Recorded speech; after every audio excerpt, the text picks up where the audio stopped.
Got Your Eers On is brought to you by Tactical Legion 9.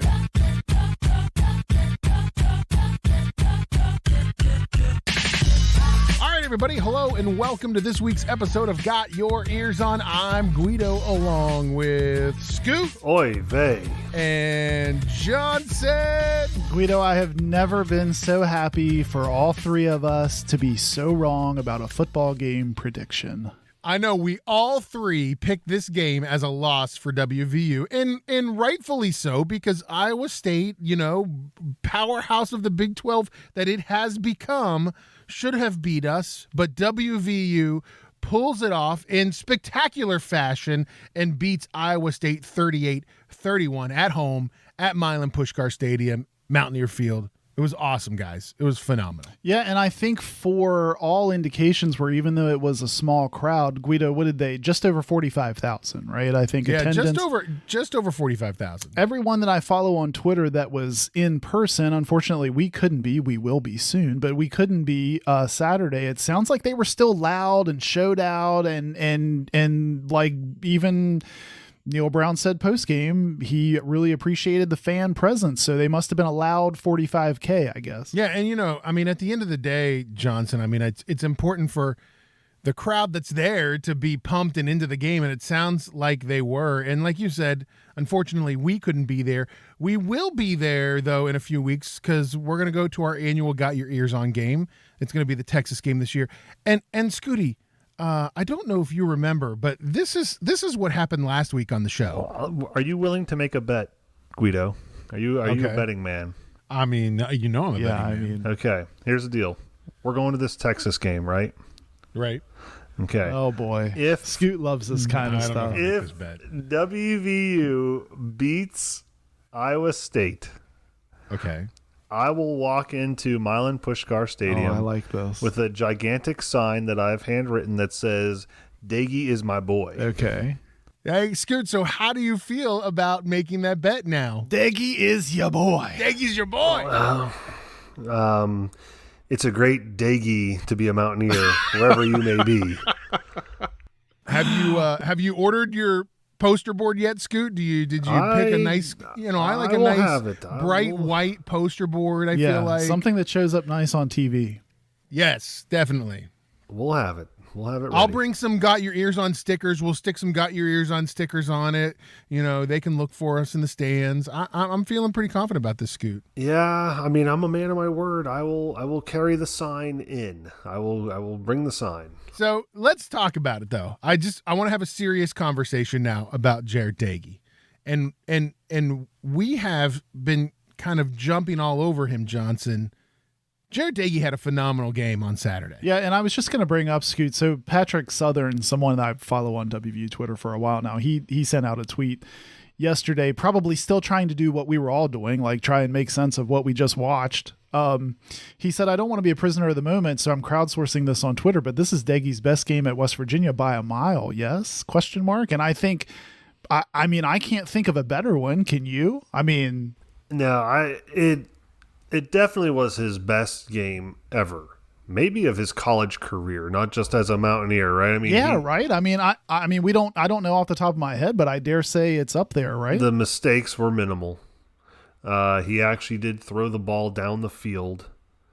And I think, and what I've been seeing a lot on Twitter, and I think you guys will agree, one of the big differences in his ability to do some of those things was the offensive line played probably their best game of the season. Yeah, and so I was gonna. That's a great comment, Scoot, because I was gonna bring up the same thing. So, Guido, the at WV Stats guy, which I always bring this guy up to you guys. I feel like I want to get him on the show sometime. If you're not following at WV Stats guy, get on that because he's always putting out good stuff. He pointed out last week that per Pro Football Focus season grades, Daggy under a clean pocket was 80.8, under pressure 41.9. Like this huge split. Big gap. When he has time.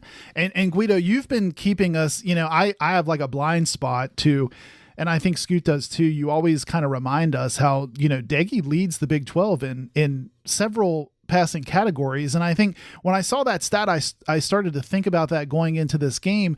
I was really prepared to be watching him really be under duress all game. And certainly there were times where Iowa State's defensive line got after him. But I think if I was, we were talking about it over the text machine the rest of the weekend here, just trying to put things together, same guy, but like, where has this been? Shots downfield, efficiency was good. He threw for 370 yards, I think. So I think in my mind, and I wanted to see what you guys think, thinking back to this WV Stats Guy tweet, I have to think that if I kind of replay the game in my mind, I feel like for the most part, he had a pretty clean pocket. He had time to survey the field. Now, obviously he throws the pick six out into the screen because things kind of break down on that, on that set of stuff. But I think on the whole, he probably had time to work. I think Letty goes for 109. I think you have to give the offensive line, we've certainly criticized them, but I think after this game, you got to give them some props, right? I think, and maybe you guys can elaborate more on this if you want. I think the big change that we've seen in the last 2 weeks is, since the bye week, is there has been some kind of behind the scenes change in coaching. Maybe not so much philosophy, but execution as to who's doing what on offense, who's calling the plays perhaps, what kind of plays we're going to call. There seems to be less of this scripted stuff, and kind of, I think they're going a little bit more on feel, and it seems to be working out better, because I felt like it was so in the past it was very predictable. I think it was kind of predictable. I think there are still some elements that are predictable, like Garrett Green coming in on the third series. I think I tweeted to you guys, I was like, well, Garrett Green will be coming in on the third series to hand the ball off a couple times and then come right back out. And that's kind of what he did. He came in, handed the ball off once, and then the second time he threw a pass that was incomplete and then came out. Yeah, I feel like now we're at a point where, and Jake Lance, friend of the show, Jake Lance from SmokeyMusket.com, said, we're at a point now where it's like, is he just trotting out Green to satiate us, like to make us, all of us loud voices, feel like, hey, Garrett Green got it sometime. Here he is, guys. Like, look at the guy throw the ball, run around. Okay, great. Now we're going back to what we were doing.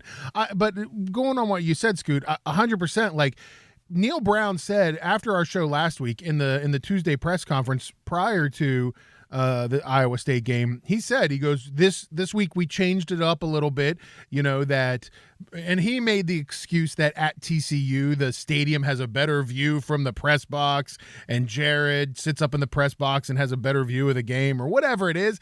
But he talked about how Jared sort of controlled the play calling a little bit more, and I think that was probably still pretty prevalent this week in the game. And going off what you said, Johnson, I agree with you. Offensive line is playing better. Jarrett Doege plays better when the offensive line is better. I think any quarterback's going to play better when their offensive line's playing sure, good. Yeah, right. Neil Brown, I think actually post-game, rightfully so this week, came out and said, listen, he goes, Doege was huge this game. 370 yards is huge. And he goes, Doege was huge this game, and maybe he's been getting some criticism, I think a little bit unjustly, as Neil Brown said. But he came out this week and he showed, like, even after that pick six, that he had, was able to bounce back and deal with the adversity and come out. And, Jared Doege does lead the Big 12 in a lot of stats right now, including things like average passing yards per game. I mean, that's big. He leads it in total. He leads the Big 12 in total passing yards right now. He also leads the Big 12 in total interceptions as well. So let's not go 100% in on him.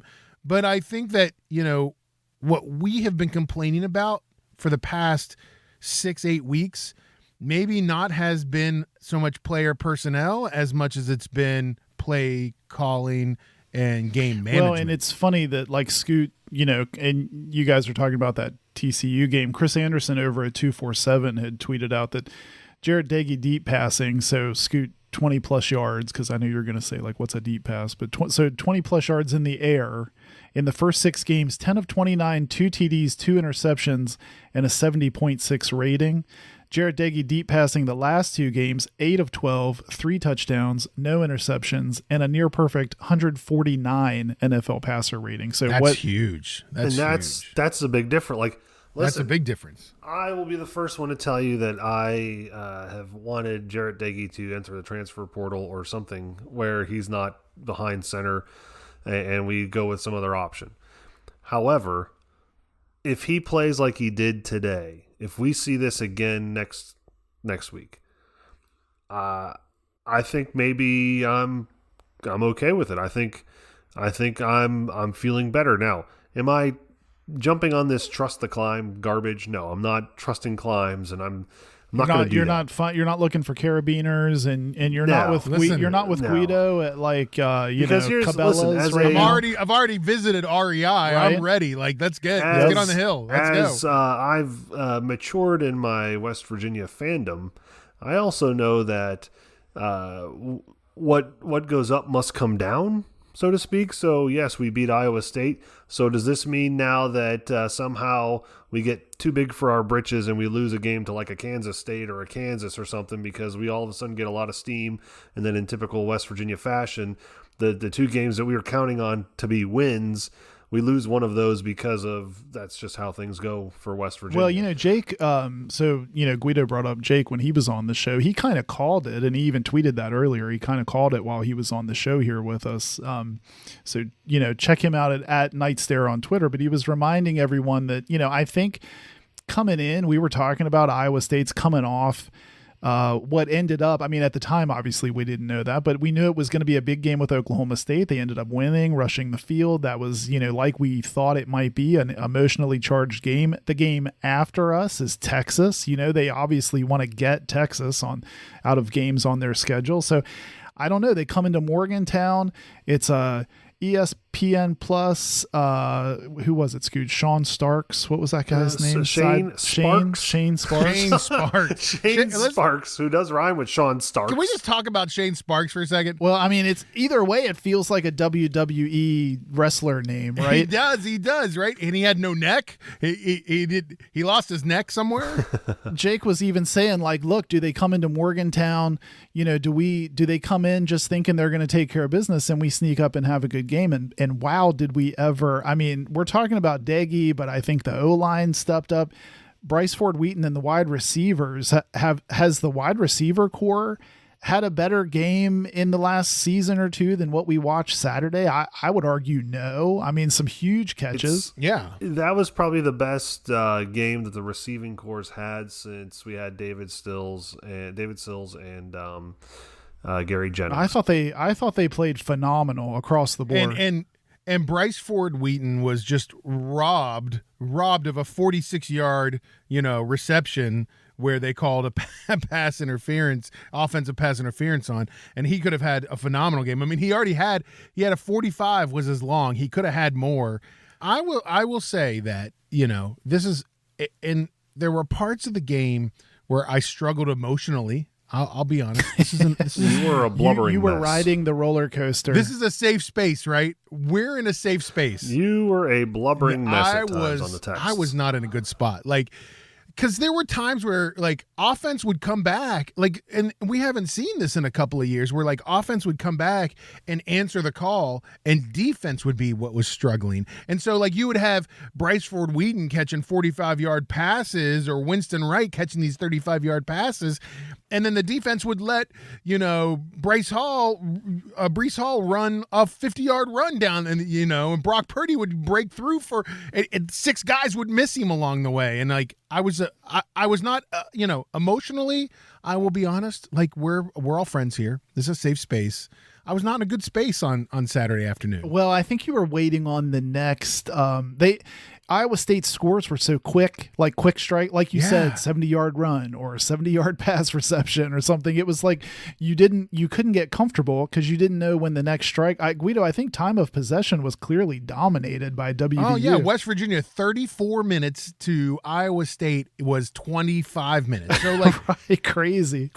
We did well. However, I'm gonna rain on the parade a little bit. Here we go. At some point in the game, toward the end of the fourth quarter, it was as if the coaching staff went into, hey, we're playing Madden 22, not coaching college football. Let's just swing it around, up, right? Yeah, we're up, and we decide we're going to run 4 straight pass plays. Oh, my gosh. Like, what are we doing? We were texting out. We were texting each other like nuts. Why would what you- are they doing? Like, you have, and I've said this all along, so I've been in Letty's corner. He's probably the premier running back. Brees Hall's good, but I think Letty is just as good, if not better. He's probably the premier running back in the Big 12. We're not going to use him. We want to save him for, I don't know, singing the song at the end of the game. Well, and you were feeling like, Guido, I think that's where your emotions went back up on the roller coaster, because you felt like we're giving them a gift. We're giving the game right back into their hands. There was plenty of time left for them. We could have run the clock out and just won by running the ball. Right. Tony's gotten the ball back to him with like less than a minute to go. At least we could have run the clock down. Right. We gave them the ball with a lot of time. If we're not going to use Letty, Tony Mathis had a couple of nice runs. So it wasn't like the running game was Letty or bust. Like, we were getting yards with either guy. Yeah, and to your point though, that was, if I'm being honest, that was probably the one point in the game where I really, really didn't understand what we were trying to do on offense. The other times, I mean, other than the weird, like, forcing the Garrett Green thing, even though, for once we were all, it's kind of ironic, isn't it? For once we were all sitting there like, why is he putting Garrett? Like, that's not needed right now. Like, everything's fine. So don't force that. With, what, 3 plays, I think? Well, I think 2. He then got yanked, and then I think he came in later and handed it off or something, right? Yeah. He did one of those, like. And let me ask you guys this, like, if Garrett Green, if this, all things being equal, and this score was still the same, and the game was done, and those 3-5 plays that Garrett Green ran, like, if he hadn't run those plays, would you guys feel any different? You'd be like, okay, whatever, like, we won. Like, well, at this point, like, I think the Oklahoma game, I was excited. I was like, all right, this is a good change of pace. This is the guy we need. This is good energy. And it worked. Right. And it worked. Because the way they used him, yes. Right. There's no point in using him. If you're not. And I would argue, Guido, to answer your question, I would argue the opposite. Like, I was sitting there watching it with my dad, and we were both saying, it's not needed right now. Like, in those other games, I would, like Scoot saying, I want the change of pace because things don't feel like they're working. In this game, actually, it was working. Don't mess up the rhythm because things look like they're working. Don't force it. If anything, if they're going to do something with him at this point, toss him in the backfield behind Deggy. Let's see that one time. Right. Do something different. Let's see that one time where he's out there. Maybe he's in the slot or something. I don't know. I'll tell you guys, like, after watching, and we texted about this a little bit too after the game, I think next year, because I think Dagy's done after this year. I know there's probably some weird NCAA rule that lets him come back for his, like, 7th season. I mean, do you guys realize that he has started 38?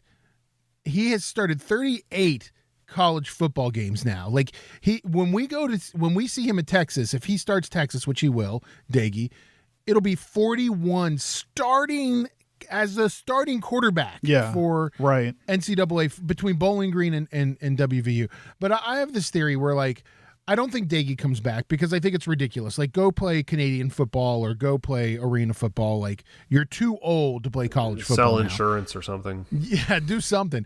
And I think, I mean, after seeing, Garrett Green in the first quarter in that third series came out, did those 2 plays, and then when he got called out of the game, I don't know, the camera was on him. I don't know if you guys saw it. He looked just beaten by it. He just, like, threw his head down and was, like, so depressed by it. I think Garrett Green hits the transfer portal next year.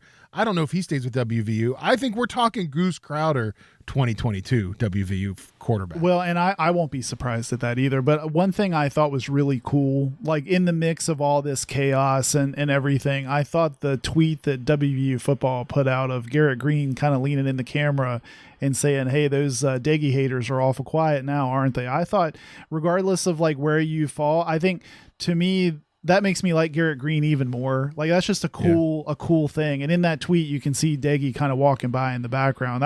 I thought that was really cool. And I think it's a guy that, it's kind of been such a weird situation for him, and you can tell he's still engaged. If they're calling him in to run 2 weird plays and then yank him off the field, he's willing to do that.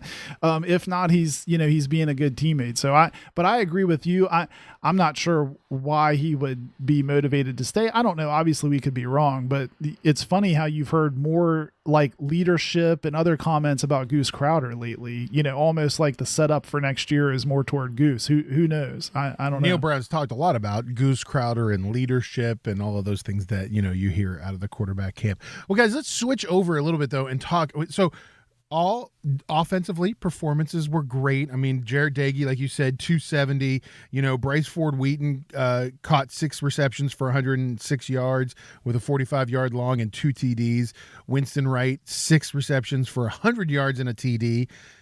Let's switch over to the defensive side. And I think I feel like it was very hard because there were a lot, like we said, there were a lot of times where that Iowa State team just sort of just pounded straight through us, and we're running these series where, they were scoring within 2 minutes of getting the ball. And you got to remember, Iowa State, that's an old team. Like there's a lot of 5th-year seniors on that team. There's a lot of, there's a lot of players who have stayed around. Defense sort of struggled against Iowa State. Johnson. Well, and again, so Jake Lance, who over at Smoking Musket, he put something out today too on. He kind of does his articles, what I think after the game, and I think he made a really good point because I was texting you guys, Guido, saying I don't know how the defense gives up 400 plus yards and I still feel like they did okay. Like, why do I feel like that? I feel like the 3 of us needed like a Dr. Phil session after this game. Like, what am I feeling? Yeah, right? What how does this work? I don't understand my emotions, whatever. So Jake had a good point in his column about the defense, and he was just pointing out that Breece Hall finished with 167 yards. He had 70 yards on one run and 53 yards on another near touchdown run. His other 22 carries went for 44 yards. So it was just really big play, like chunk plays really hurt us. And same thing for Brock Purdy. He completed 16 passes for 185 yards, but he had a 68-yard touchdown pass. His other 15 went for just 117 yards. So I know you can't do that. I'm not asking you guys to like compartmentalize these big plays, but it seems like you can walk away from that and say, okay, well, we know what we need to work, like let's try to cut down these big plays then, otherwise we actually kind of held them in check. It wasn't that bad. Again, Josh Chandler Samedo has had another great game. I mean, he had 12 total tackles, 1 sack in there, which I that might be his first, maybe his second sack of the season. Akeem Messidor, after having a couple of games of struggling, has come back and was kind of all over the place on the line. I think that Brock Purdy, that offensive line was which is an old offensive line for Iowa State, struggled against us, which was nice to see. They have a lot of playmakers on that team, Scoop. Yeah, if I could be critical of, other than that, the bad play calling toward the end of the game, my only other concern I had, negative thing, as far as the football team went, defensively, there were a couple times, and I think I texted you guys this, where it was almost as if the either defensive lineman or the linebacker was worried about getting a late hit. So there were a couple times where instead of tackling the guy with the ball, they would kind of like jump or like freeze, and then that guy would make a move and get by him, or Brock Purdy would throw the ball because that guy jumped instead of tackling. Yeah, it seemed like against Purdy specifically quite a few times, didn't it? It was sort of like they weren't sure whether to dive at him. Yeah, I think I was like, why didn't he tackle him? Yeah, like, no, I know what you mean. Yeah, but I think and Scoot, you and I were talking about it during the game. I think for the most part, almost the full game, we only rushed 3 and we gave them a fit all game. So I mean, all game. I think you got to give it up for Stills, Messidor, Taj Austin, the guys that were man in that front. They really bothered Brock Purdy all game. Now he's able to, frustrate us once he got by that level. He could run and he did hurt us with his feet a bit, but I mean, we had him scrambling quite a bit. If let's I got a question for you. Okay. Let's say the 3 of us are the 3 defensive linemen for the Mountaineers. Okay. All right. I I like this. I like where this is going. Of the 3 of us, who's most likely to lead the team in sacks and tackles for a loss? Ooh, that's a good question. I'm going to venture a guess, Scoot, and you're like this. I actually think it might be you, Scooty. I think it might be you that would lead. If we were the three linemen, I think I would be, I'm the big guy. I'm moving a lot of people, but I'm not quick. I think quick. of you as kind of like our Lamont McDougal. I like that. I like You're this. kind of our Over the Lamont nose, McDougal, you the mean? nose Just guard. on the nose. You're the I'm nose right up guard. Yep, right. I'm making sure that gap gets filled. Like it ain't happening, right? Johnson and I are coming off the edge. Yes, I feel like I feel like you might have a step on Johnson. I'm sorry, Johnson. I mean, I feel like you might have a step. I feel like wingspan is an important thing. I feel like Scoot has a bit of got a long reach. more. Scoot's, He's got a big wingspan. He's slow, but he's got a big wingspan. Yes. I mean, I'm obviously faster. We've proven that out. But he does have a big wingspan. You were wind aided. Okay, all right. Wind aided. But yeah, I mean, I don't know. I think you're. I see where you're going. Would you Scoot. say then, if you're Lamont McDougal, I'm more like Bruce Irvin? I don't know if I'd say that. That might be a stretch, Johnson. That might be a bit of a stretch. I mean, he was kind of tall. Johnson's giving an old double take. Okay, yes, he was kind of tall. That you and Bruce Irvin are both kind of tall. Yes, I'll give you that. You're both kind of tall. I think the comparison may stop after that. All right, so WVU, great win over Iowa State. Offense looks great. 2 wins in a row, TCU. Then here in Iowa State, we now have coming to town Oklahoma State, coming to Mountaineer Field. Oklahoma State coming off a really tough game. A really rough game for Oklahoma State as they faced Kansas and won 55-3 on Saturday. So, that probably took it out of them. Johnson. That Kansas team that's a juggernaut. Yeah, I'm sure they're beaten up and battered after that test. Yeah, right.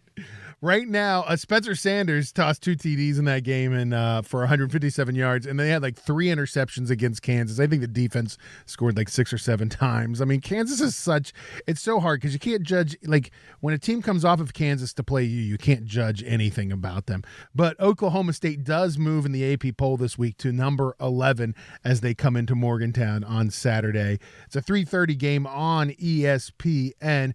Oklahoma State, though, only favored by 3 points, which I thought was interesting. That's for a number 11 team coming in against WVU. I know we just beat Iowa State, number 22 ranked team, just beat them. That's a nice place for WVU to be right now with a 3-point dog. Is this a field rushing event if we win? No, I don't think so. And I think this will be a tough win for WVU. Let's be honest. Iowa State, this win in Iowa State took a lot out of WVU, took a lot out of them. And so I think it's going to be tough for them to do 2 of these back-to-back. And Scoot, we even talked about this last week on the show. Like you said, for them to be bowl eligible, they've got to win Iowa State, not Oklahoma State. Right. They got to win Iowa Well, State. we don't ever do well against Oklahoma State. Well, I do think it's interesting to point that out, Scoot, because when we were talking about, we talked about that a bit with Jake when he was on the show. You got to steal one. So which one are you going to steal? And I thought you made a good point last week to say it's got to be this Iowa State game because we haven't had good luck against Oklahoma State, and you really don't feel confident about Texas. So if you were going to steal one, you felt like it had to be this one. And now that they've gone out and done it, considering Iowa State, like if you remember the old Don Nehlen, beat the team that beat the team. Well, the Iowa State got a victory over Oklahoma State. So it's not unthinkable now. You come out with a little bit of confidence. Why not? And hopefully a good crowd shows up. You got Noel Devine was inducted into the WVU Hall of Fame on Saturday, this coming Saturday. A guy by the name of Major Harris is getting inducted into the Hall of Fame. It would be awesome to get, a fired up crowd. Major's inducted. You get a win over this Oklahoma State team. What an electric Saturday that would be. I think not. Well, I think, is he already in the Hall of Fame? They're just they're retiring his jersey. Oh yeah, excuse me. No, you're right. Good point. Yeah, I'm sorry. You're right. I got mixed up with Noel's induction too. Yeah. But you're right. Noel got inducted this past week, and Major's number's getting retired, number 9, which I can't think of anybody who's. There's probably been some We've Random player gone, winning, and I said this before, and I'll say it again. We've gone 125 years with football. We'll retire 2 uniforms, and then within a matter of 3 weeks, we'll retire 2 more. Well, Like, what what Major's the heck? last season was 88. So now, what do you 88? Was that his last season, right, Johnson? Yeah, so now 88, you're looking 89, right? So I think Clint Trickett. Was number 9, like in the 2014 season. Oh, you know what? You're right. You're right. He was. And everybody was like, what are you wearing that for? I do remember that. So it'll be interesting. I mean, I think, Jared Dagey, when you look at how the game went down against Iowa State, he had 19 passes, 19 receptions that was for 10 yards or more. He had 7 that were for 15 yards or more. Like, I think we have to continue that. Like, let's stop throwing those 3-yard out routes, those 3-yard crossing patterns, and get more of these 10 and 15-yard passes in there, Scoot. And I think it can make a difference against a team like Oklahoma State. I'm going to make a bold prediction. All right, let's do it. Oh, here we go. Okay, you ready? All right, here we go. My prediction is this, right? So I know I predicted WVU to lose this past week and next week. I'm going to say this. If we beat Oklahoma State, what are you carrying into the stadium now? No. Like, listen, I mean, you can only carry so much stuff into the stadium. Are you doubling down, or what are you doing? This is not a bet. This is not a bet. No, but if we beat Oklahoma State, I think we win out. Really? That's a bold statement from you, too. From anybody, that's a bold statement from Scooty. Well, I think if we beat Oklahoma State, that says to me that we've beaten Oklahoma State, we've beaten Iowa State, we can beat Texas. Yeah. Because Texas, to me, is good in name only. No, I don't think they're great. I mean, Baylor beat Texas this weekend. I mean, Texas is beatable. I think we can beat Texas. Then you've got what? Kansas State and Kansas? Yeah. Right. That's your only remaining schedule. Yep. Right. So if we beat Oklahoma State, I think we can win the last 3 games. Well, if I go back to our preseason picks, I was the only one of the 3 of us to say we would beat Oklahoma State. I think I did that solely because for some reason, Scoot, we have had this weird luck, just bad luck against Oklahoma State. I feel like we're due for one, don't you? I don't know why we have this bad luck against that team, but I mean, they're always good, don't get me wrong, and there's a reason why they win because they're usually a talented team, but we also just seem to have this terrible luck, so maybe we're due one. Well, I do think if we beat Oklahoma State, that's a bold statement. You think that's a springboard to just finish out the season? I love this prediction. I love it. I do. I mean, as crazy as this sounds, I'm still not trusting a climb. I'm not getting on some freaking hashtag trusting climbs. I'm not doing it.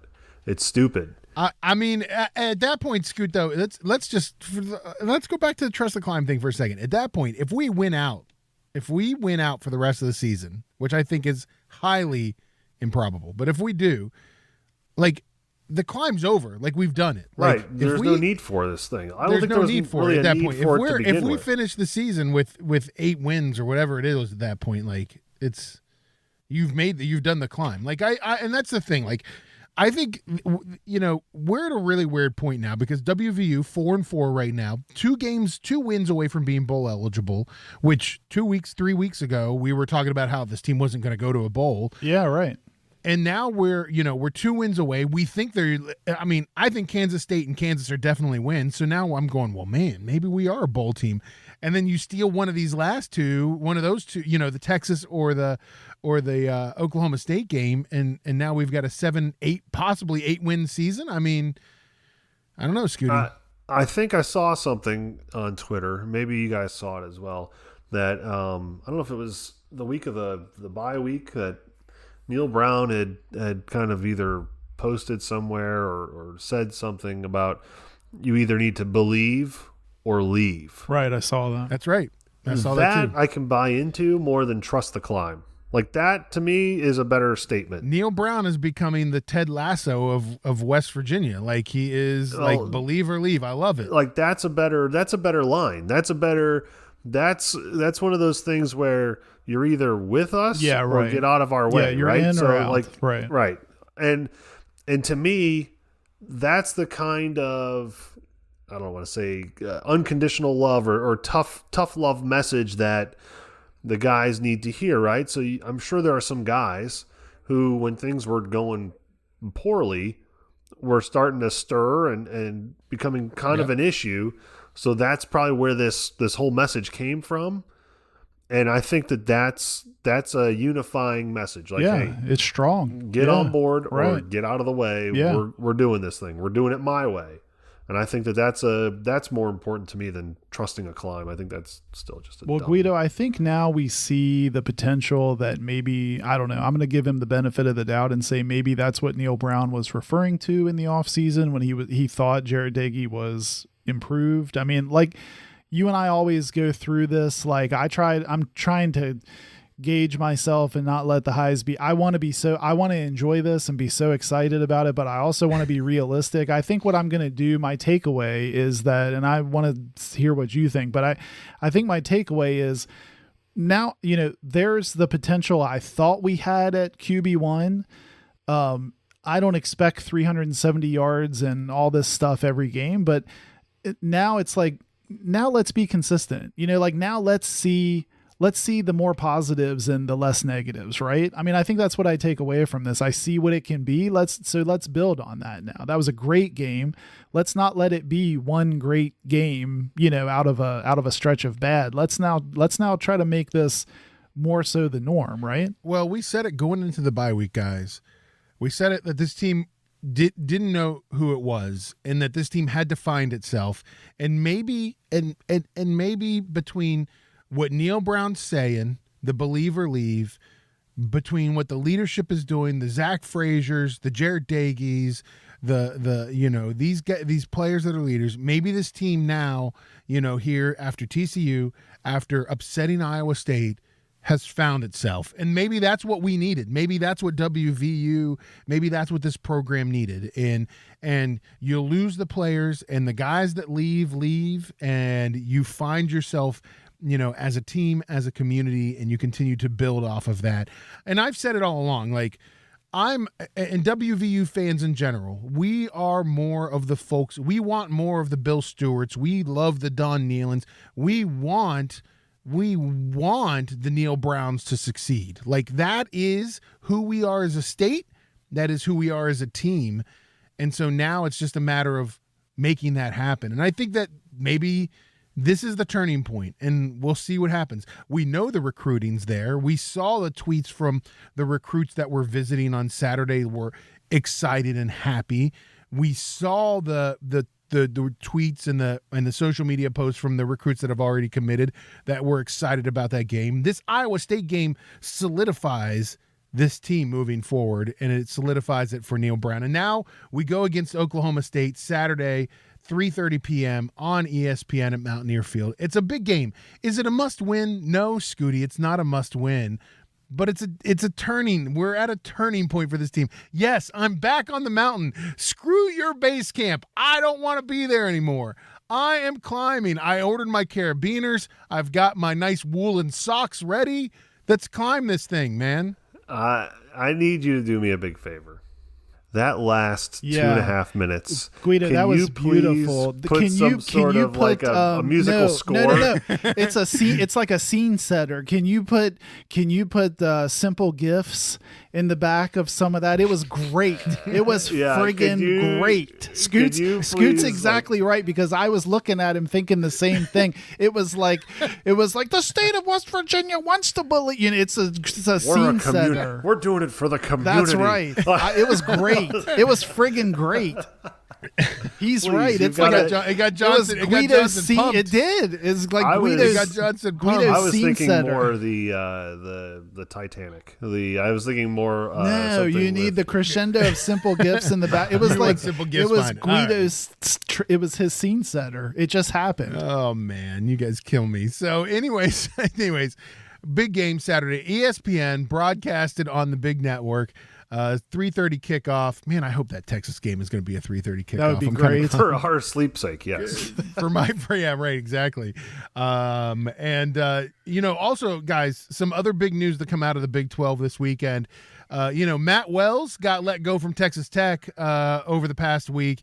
And also in that whole thing, and I can't believe I'm going to say this, Gary Patterson out as head coach at TCU, Johnson. Yeah, really crazy. After 21 years. Now, the tweet, maybe you've got some more info since earlier, Guido, but the tweet I read made it sound like they mutually parted ways. I mean, I don't know, but I know. Is that ever the case? Yeah, though? it feels. It feels like that's never not the a case. thing, but it seems like it's been well documented. I think since 2018, he's got a pretty significant losing record, at least in the Big 12, and I think there were a lot of grumblings there. But regardless, for someone that's had that kind of tenure and has kind of built, like, let's face it, has built TCU up, from where they were when we first played them. Like, they always reference like the 1984 Blue Bonnet Bowl or something is the first time we played TCU. You used to think of TCU as like this, some far off destination. Now, now they're more of a household name. They're certainly,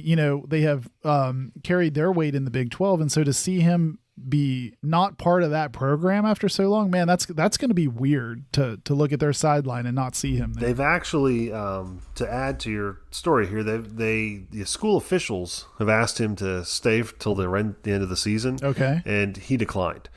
So he said, I'm not staying. So he's out. Well, that sounds amicable. Yeah, right. Not so much. What about the statue? What do they do? Yeah, what happens? Because you get fired as a coach. Do you get to keep your statue on the? That's nasty. That's tough. See, this is why you don't do that. This is why you don't do that. The real question is now: does Neil Brown become the king of visor wearers in the Big 12 at this point? Oh, that's a good point. I think yes. Yeah, I think yes. I think he is the visor king until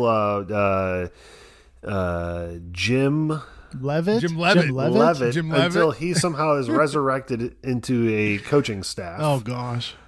Which I don't think after he headbutted players or something. What would you do if Jim Leavitt became the head coach of TCU? Oh, Scoot would love it. We had like a visor off. It'd be like the battle for the visor. Yes, that should be the trophy. The trophy. That should have been what we played for when we played TCU. We should have traded visor. Yeah.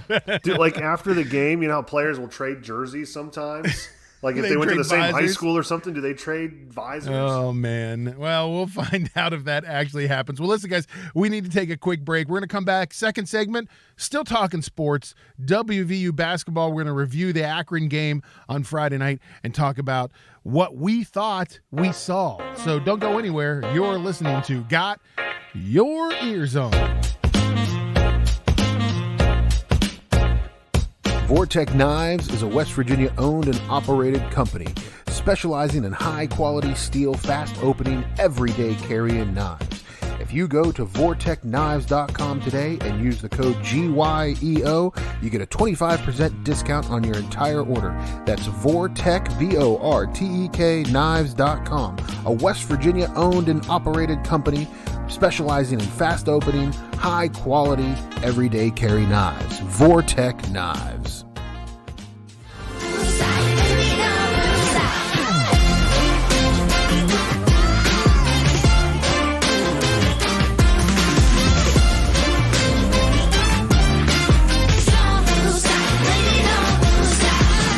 All right, everybody, welcome back to Got Your Eers On. Guido along with Scoot and Johnson. Hey, listen, don't forget, find us on the social medias. You can find us on Instagram and Twitter.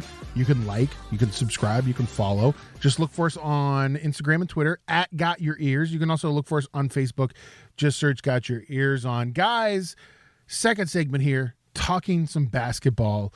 And I know it's early in the season, and I know not to get too excited about things yet, as I tend to do, but WVU played Akron in an exhibition game at the Coliseum on Friday night and won 74-59 against an Akron team that kind of looked like a Division III team, which kind of shocked me. I think the story that comes out of this game, though, for me, Scooty, is Taz Sherman is the leader of this team. So a couple takeaways from this exhibition. One, Akron is a pretty, like they had, I think I texted you guys during the game. They were 15-8 last year, 24-7 the year before. So they're a decent program. They're probably predicted to do fairly well in the MAC. And they're coached by a guy, John Gross, who has bounced around a little bit, but he's taken teams to the tournament. So he's, I think he's probably a Hugs buddy of Hugs. So that's typically where you get these games. Right. But Taz, for me, so I'll be honest, going into this season, I was very skeptical. I think I was kind of the Debbie Downer on, hey, let's not get too excited about this team. We got a lot of moving parts. Scoot, you skeptical. Yeah, well, all right, let me try to get my head around this, but go ahead. Yeah, so I was the guy on the downside. So I was very I'm approaching this season with caution. So watching the exhibition, not that it should just change everything for me, but this team, Taz Sherman is the guy. Taz, and I wouldn't have said that. I personally would have thought, for me, I would have thought maybe McNeil's a better shooter, but I think I did say last week that Taz has an inside and an outside game, and we saw that. His previous career high was 26, and then on Friday night he had 29, and most of it was the first half. Yeah, and I asked you last week when we had Brent with us if I had to peg you as like who the go-to, I need a bucket, who's that guy, you said Taz, and I think that's a good call. Yeah, and we did. saw it. I mean, come on, again, like Guido said, context is everything, but even in this game we saw it, and Scoot, I think we even had like some post-game comments from Taz where you could tell he kind of wasn't happy. He came out of the game. Guy. Yeah, he came out of the game. He felt like they let off the gas pedal a little bit. I thought that was interesting to hear him say that. So yeah, I totally agree with you. Yeah, and I think what I see is in the first half, we were dominant. Like, I mean, it was like as dominant a performance as we've seen, and it was a bunch of guys, but Taz was a big part of that. Second half, he kind of came out with somewhat of a limp, or I don't know if it was a hip, knee, some kind of injury that the announcers had mentioned. And actually, speaking of announcers, Andrew Caridi, he will be taking over for his dad job at some point. Like, he was great. Amazing job by Andrew Caridi, by the way. Just want to go on record and saying that. Yeah. I thought he did a great job. Yeah, I agree. And him with Warren Baker was great. Like, I thought the two of them were great together. So he was injured or something. They had mentioned that he had been hobbled the previous day in practice. So I don't know if this was just, hey, you've scored 29 points, let's take you out as a precaution and let you heal up, or did he tweak something in the start of the second half that kind of re-aggravated that injury? I don't know. And when he came out, we started to see the game get a lot closer. Defensively, we weren't as tight. Taz Sherman, you're right. Like 22 minutes of playing time, scored 29 points. And all in all, like nobody else really outside of Taz made an impact in the game. I mean, Sean McNeil shot okay, but not great. Only had 10 points. He didn't score until the second half. Yeah, he was 4 from 12 from the field and 2 from 6 from 3-point line. And I think that's kind of what it worries me a little bit about this team. And I know, again, it's preseason. Hugs was trying a lot of different things. I mean, the starting five was nobody new. The starting five was all guys who were on the team last year. I know Isaiah Cottrell was injured most of the season, but all guys who were in the program last year. Nobody else made an impact other than Taz. And I think for me, Johnson, that's my concern is like, okay, you can't, especially in collegiate basketball, you can't rely on one player. This isn't the NBA. There's no Michael Jordans on the field. You know what I mean? Like you gotta have a team that can play well together. Yeah, and I think in fairness to Taz, he's got to be able to have the comfort to know he doesn't have to be on 100% in order for this team to go. And I don't think he does. I mean, I think, again, like you said, this starting five, seeing JB there, Guido, you and I are such JB fans. I think we know he can score. We know Cottrell can shoot, and with his size, I think for me, the thing that I liked, that I took away, is that just knowing Taz can, like, if you need, he's kind of a microwave guy. You know, if we need some points, I think he and Sean can do that. But he showed you right out of the box that, you know, yeah, lean on me because I can get it done. I'll put the shots up. I mean, there for a while, I didn't think he could miss. He was on fire early on in the preseason, but in the non-conference portion of the season. I think to help get some of these other guys with their legs under them, we've got a bunch of new pieces, right? We've got a bunch of young guys. Kobe Johnson played a ton. We've got Malik Curry. We've got Diamond Kerrigan, Paulie Polycap. I mean, we've got so many guys. You can pretty much call Isaiah Cottrell a new guy too, because he didn't really get a chance to really that's true. Get out of the blocks. Right. I think, again, I'm not Coach Huggins, so he'll do whatever he wants, but I think they have to play Taz almost like they used to play Jawan Staten, where he was playing 37 to 40 minutes a game. Like, just never came off the court. Right. Like, because I think he's going to have to be that one consistent piece that we have, because Sean McNeil can be streaky. Jalen Bridges can be streaky. Taz, for the most part, isn't streaky. Taz has been pretty reliable. Even on his worst games, he's scoring like 12 points. So I think he's going to have to see the lion's share of the minutes, whether he's playing point guard or the shooting guard, the off guard. There was a lot of times where he wasn't technically the point guard, but they did everything they could to get the ball in his hands at the top of the key to start the offense on Friday night. So I think that's the way they're going to have to lean heavily until these other guys can kind of get into a rhythm and sort themselves out. Yeah. Yep. And here's my question back to you, Scoot, which is, like, of all of those new faces that we saw, the Kerrigans, the Currys, the Johnsons, the Polycaps, which one of them stood out? Did any of them stand out to you? Like, did you come out of this game and were like, oh, that guy's going to be a player this year? Okay, so for me, the two guys that I'm most excited to see what they can do, one is Kobe Johnson, true freshman.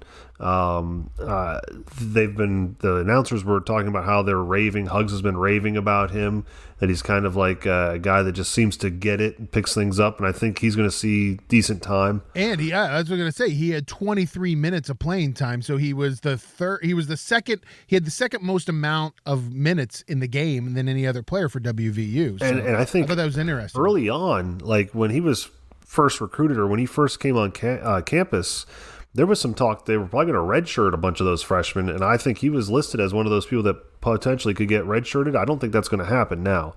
The other guy that kind of excites me is Diamond Kerrigan. Diamond Kerrigan, who was the Florida International transfer. Out of high school, he was the nation's best shot blocker. Doesn't look like he's super tall, but he's got super long arms. He wears the white sleeves so you can see those super long arms. And he did have at least one block that I know in the game that was pretty good block. I'm excited to see what he can do, because I think this is the stage that I think he thought he was going to play on, and it's taken a long time for him to get there. So I'm kind of excited to see. He kind of reminded me a little bit of Jonathan Holton, and I think I texted you guys that. He's got a little bit of an engine, a motor. Yeah. And I'm interested to see him and what he can do. The other guys, Malik Curry played. He got a little sloppy in the second half with the ball. Paulie Polycap, for me, was kind of a non-factor. I guess I was expecting him to be bigger. He's not very big. He's like I think he's 6'6", 6'7". I was kind of expecting more like a 6'9", kind of almost like a Gabe, but I think Gabe makes him look tiny. So I wasn't super impressed with either of those guys yet, but I'm hoping that changes. And Scoot, I felt like, and I'm with you on Kerrigan, like I felt like he looked bigger than he actually, like his numbers are. Yeah. Like he looked big. He was kind of all over the court. He was kind of tenacious on the defensive side of the ball. I think he'll be fun to watch. And Andrew Caridi kept talking about how he's a rim protector. Huggs needed a rim protector. They went out and got him, and I think he'll help, because we don't really have that defensive presence that Huggs typically has. We don't have a Sags Konate. We don't have a Dennis Kalichla, or we don't have this big lumbering guy inside, because I think Isaiah Cottrell would rather hang out by the 3-point line, to be honest with you. So we don't have that big presence inside. So Diamond's probably going to get some decent playing time to be that defensive player for us. And Johnson, we saw it this weekend, against Akron, where we are in that, number one, that point guard by committee. I mean, our buddy Josh Witt over at Unreasonable Doubt, he had a great little, image that he put up, like talking about the WVU point guard committee. And he's got Kedrian Johnson, Taz Sherman, Sean McNeil, Malik Curry, Kobe Johnson. You got 5 guys that are playing the one. I mean, we also saw, Kedrian kind of started the game as the one. But again, it's early in the season. Kedrian didn't look strong. And, I know Hugs likes to kind of change up these rotations early on. Yeah, and I guess I would go back to what Scoot said. Like, I was interested to see who might be in there manning the one, but it seemed like they, in certain spots, when they were like, okay, look, we need to run something here, they would do whatever they could to get the ball back in Taz's hands to get the offense started. So we might see people helping bring the ball up, but I already get the impression that the offense is going to run through Taz most of the time. And I think Scoot's comment about him being just someone who just gobbles up minutes is probably going to be what we're going to see all season. I wouldn't be surprised if he almost never came out of the game. This is his team. I think this is his team, which is kind of weird to say because he's not that 4-year, recruited out of high school kind of guy. He's, he's been here for 3 years, but he's still a transfer. And well, aren't you happy though that, there was a pretty big clamoring for a lot of the year last year of like, why is he constantly at the 6? He's constantly first man off the bench. Shouldn't he have a starting role? Now it seemed to work really well. And I don't know that he really cared because he still got minutes, but it's funny now to see him like, maybe that patience is paying off a bit because I agree with you. This already, like even in exhibition play, feels like his team. Yeah. I'm glad it's as a coach, you hope that next guy up when it's his time does step up. And I think, sometimes you get disappointed, right? Sometimes you've got this expectation that guy's going to step up and then he kind of doesn't. And it lets you down and you're trying to figure out what happened. Why did he not progress like you thought he was? But I think Taz is ready to go. What's also kind of neat, and Fran Fraschilla was in the Coliseum, kind of watching the game, scouting, I guess, and they interviewed him during the game. And I just love Fran Fraschilla. So I think that having him close to the program. I know he's always an advocate of WVU and Coach Huggins and our basketball team, so he always speaks highly of us in national settings. So I was kind of glad he was there. Well, and he tweeted out too that he specifically, he was a big Tasmanator, right? Is that what it was last year? He was a big Taz fan to begin with, but he tweeted out later that he feels like Taz has Big 12 Player of the Year potential. I mean, that's really high praise, and from someone who I think we all feels like knows what he's talking about. So I'm excited. I think Taz is going to have a big year. And I also like the fact that Fran Fraschilla also was talking about how he wants to hold a rally if Bob Huggins doesn't get inducted this year into the Hall of Fame. He was about how crazy it was that he didn't get inducted last year and how he needs to be inducted this year. So I love the fact that, Fraschilla is just such a fan of Huggins and everything that Coach Huggins is doing in Morgantown. All right, so WVU basketball doesn't play again for another week and a half. They don't start their regular season, so this was just an exhibition game, guys. They start their regular season November 9th against Oakland in the Coliseum, 7 p.m. That game will be on ESPN+, and we'll talk about it more because not only do they play Oakland that week, but they also play Pitt that week. So a lot of basketball coming down the corner. I'm excited for basketball. I mean, as much as I'm excited about how good football season is starting to turn, I just love WVU basketball. So I'm ready for basketball season to start. So it'll be a good time. And as always, Scooty, you will always have opinions about WVU basketball. That's true. Well, and we need to do some preseason prognostications too on this side, Scoot. Yeah, we'll have to maybe next show we will come up with our predictions. Our outlook. I Yeah. like it. Yes. Our outlook, our 2021-2022 WVU basketball outlook. Well, listen, guys, let's take a break. We're going to come back with one more quick segment, a segment that is the #1 game show on any West Virginia University sports podcast, a little game we like to call Bluff the Fluffs. So don't go anywhere. You're listening to Got Your Eers On. Tactical Legion Knives, a West Virginia owned and operated company that specializes in heavy-duty tactical knives and gear for the professional warrior, the weekend warrior, and the outdoor warrior. Our products are built tough. For who? For warriors. Hey Mountaineer fans, make sure you go on Amazon and search Tactical Legion Knives, and when you do, make sure you put in the promo code 25TOBRADIO for Tob Radio. You'll get 25% off on Tactical Legion Knives.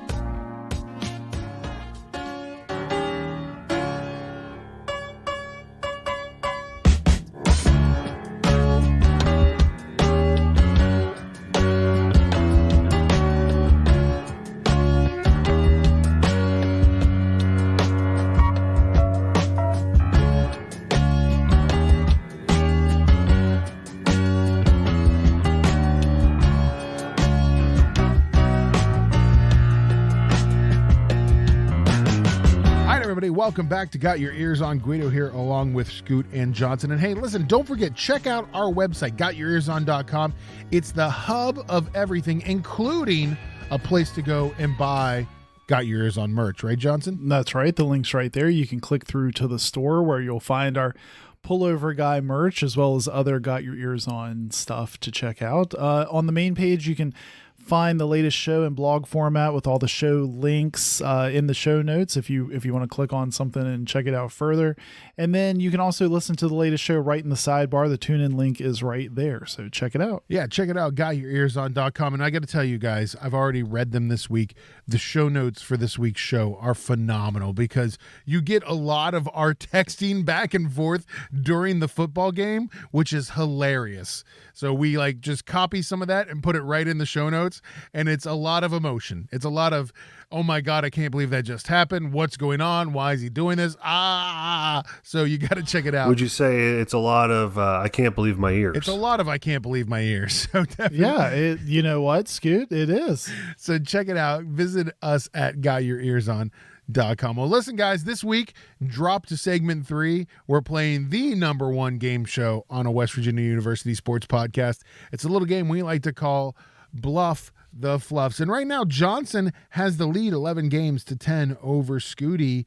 And Scoot, you led earlier in the year, and Johnson kind of slowly chipped away at that lead. It's this new intern. That's the X factor, right? This new intern that we have. Are you saying it's the clone effect? Yeah, I think he's jacked my mojo. The clone effect, who is now our official writer of the Got Your Eers On Bluff the Fluff games.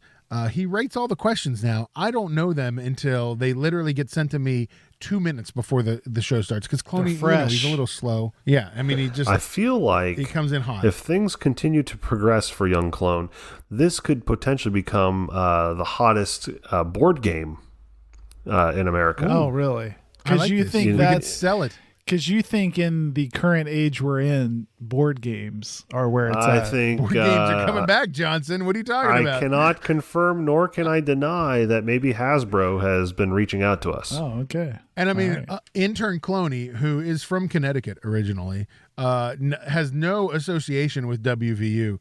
We're actually bringing him to a WVU game to sort of indoctrinate him, haze him into being part of. Yes. Baptize him as part of the Got Your Eers On Club. We've brought him into the fold, yeah. We will dunk him in apple cider. In the Monongahela? I thought you were going to say yes, that. we should do that. That would be great. Should we dunk Cloney in the Monongahela?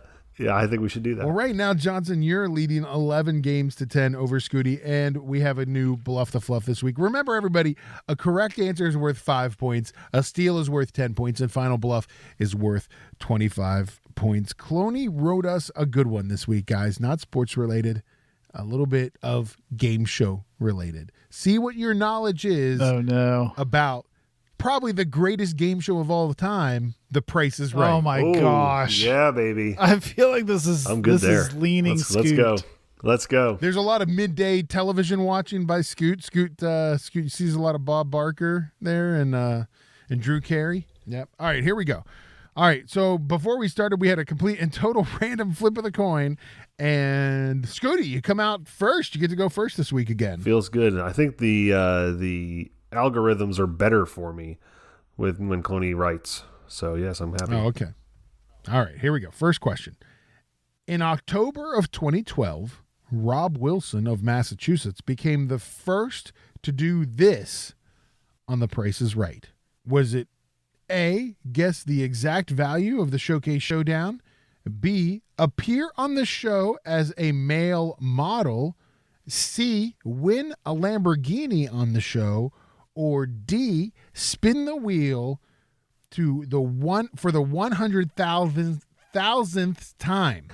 What's your guess? Well, I don't think it's either the first two. So I am going to say he won a Lamborghini. I think it was one of those big prize giveaways. I'm sorry, Scoot, that's incorrect. He did not win a Lamborghini. Johnson, for 10 points in the steal, was it that he guessed the exact value of the Showcase Showdown, appeared on the show as the first ever male model, or D, spun the wheel for the 100,000th time? I'm going to say he spun the wheel for the 100,000th time.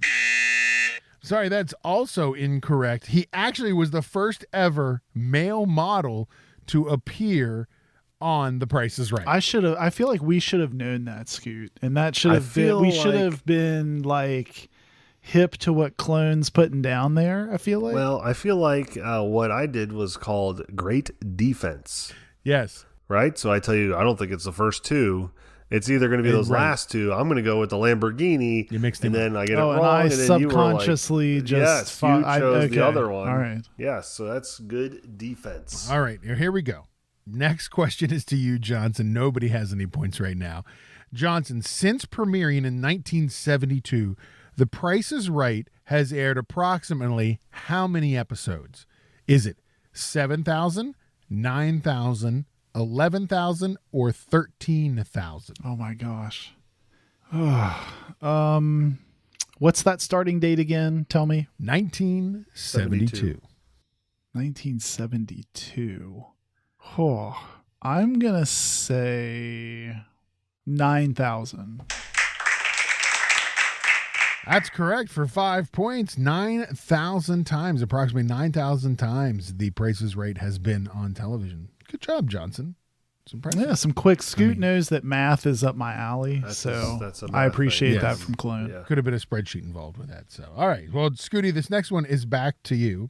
In 2008, Adam Rose became the biggest winner of all time with this amount of cash on The Price is Right. Was it $1.1 million, $1.5 million, $2.2 million, or $3 million?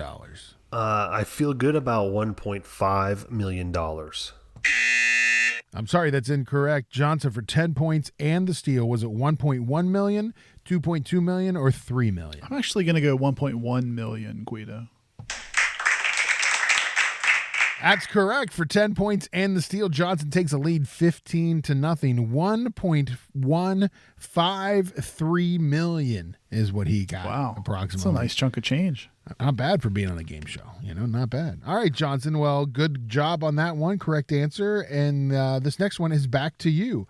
Plinko, one of the most popular games on The Price is Right, has had this many Plinko chips made since its debut in 1983. So the little chip, the little circle thing that you drop down. Right. How many for the show have they actually had made since 1983, the first time it premiered? Is it 10, 25, 150, or 225? Scoot, I don't think they need a whole lot, do they? I mean, these are reusable, right? I think they are, but do they take them home? Is it like something like a collector's item? Are they like souvenirs? Maybe. Give me answer B again, Guido. Can I hear answer B? You've got 10, 25, 150, or 225 are your options. Yeah, I'm going to go 25. All right, I'm sorry, that's incorrect. Scooty, for 10 points and the steal. Since its debut in 1983, how many different Plinko chips have they made? Is it 10, 150, or 225? I'm going to go with 150 Plinko chips. Sorry, that's also incorrect. The correct answer is 10. They've only made 10 Plinko chips. I knew it was leaning that way. 40 years. That's ridiculous. I hope crazy. I hope they wipe those down with some sort of wipes. It's a lot of hands on those Plinko chips. Antibacterial, yes, right? Yeah, that's a lot of hands on those chips. All right. Well, nobody gets any points right there. Johnson, you still retain the lead 15-0 over Scooty. But Scooty, this next question is back to you for 5 points. The Price is Right has given away more than 8,000 cars in the history of the show. What was the first car that they gave away on the show? Was it a Ford Granada, a Chevy Vega, an AMC Hornet, or a Volkswagen Bug? Ooh. I feel like it was the Ford Granada. I'm sorry, that's incorrect. This game Johnson sucks. for 10 points. For 10 points and the steal. Was it a Chevy Vega, an AMC Hornet, or a Volkswagen Bug? Well, I thought Scoot was right, honestly, and then I was leaning Volkswagen Bug, but I don't think they would do that to someone. So I'm going to go with the Chevy Vega. Correct answer. Chevy Vega was the first car ever given away on The Price is Right. Johnson, for 10 points, and you now have the lead 25-0. And you can kind of close out the game right here, even though we'll still make Scoot do Final Bluff if you can get this next question right. So, Johnson, this last question before Final Bluff comes to you. Over his 35-year as the host of The Price is Right, Bob Barker received approximately this many kisses from female contestants. Is it 12,000, 15,000, 18,000, or 22,000 kisses? Oh my gosh. Over 9,000 shows. I'm going to say he got about 12,000 kisses, Guido. I'm sorry, that's incorrect. Scooty, for 10 points and the steal. Is it 15,000, 18,000, or 22,000 kisses? Well, I think of Wilt Chamberlain, right? When we're talking about all these numbers. Is that what you think about? Bob Barker was the Wilt Chamberlain of game show hosts. Okay. So I'm going to go on the high side. I'm going to say 18,000 smooches. You should have gone even higher. It was 22,000 kisses over his career, 35-year career as host of The Price is Right. That's a lot of germs, right, Scoot? Scoot, are you getting shut out of America's game show trivia? This is the worst topic. The worst. Who writes this crap? I mean, our intern Cloney writes this crap, and I actually think it's pretty good. I mean, none of these questions have been out of bounds. You should be able to answer these. If he's hoping to get college credit for this, I will have a word with his college supervisor. He better bring extra blankets for the Texas weekend. That's all I'm saying. Going to be sleeping outside. He's going to need them after we baptize him. All right, well, Scoot, there's still a chance for you to tie it up. Right now, you're down 0-25. Johnson has the lead. But we're going into Final Bluff. Final Bluff is worth 25 points, so you can tie it up here. As always, guys, we ask you to ring in with your own buzzers. So what do you got for us this week, Scoot, with a buzzer? A new car! All right. All right. And Johnson. BFW. All right, good one, Johnson. All right, here we go. Final Bluff, 25 points. First person to buzz in gets a chance to answer. In 1987, the show's ratings increased when Bob Barker did this. Was it A, starting to ask for you to spay and neuter your pets? B, went gray? C, switch to a shiny microphone? or D, started wearing pinstripe suits? A new car. All right, Scooty, what do you got for an answer? He went gray in 1987.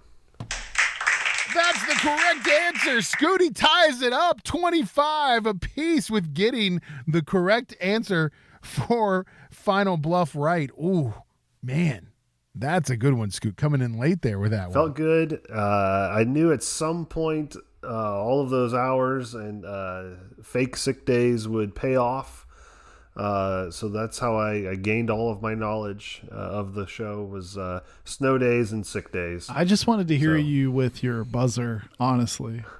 Thank you. That was my Roddy. All right, guys. Unlike what happened 2 weeks ago, we actually have a tiebreaker question now. So what we have to do is we have this question. You each put in your guess. Closest without going over wins. Like true Price is Right fashion? Is that what you're saying? Like true Price is Right fashion. Right. And if you both go over, we have to guess again. But closest without going over wins. Here you go. You ready? Approximately how many times has the big wheel on the Price is Right been spun around? How many times has it gone around? All right, Scooty, what's your guess? I'm trying to think here. I'm doing a little quick math here. Which is Scoot's strong point.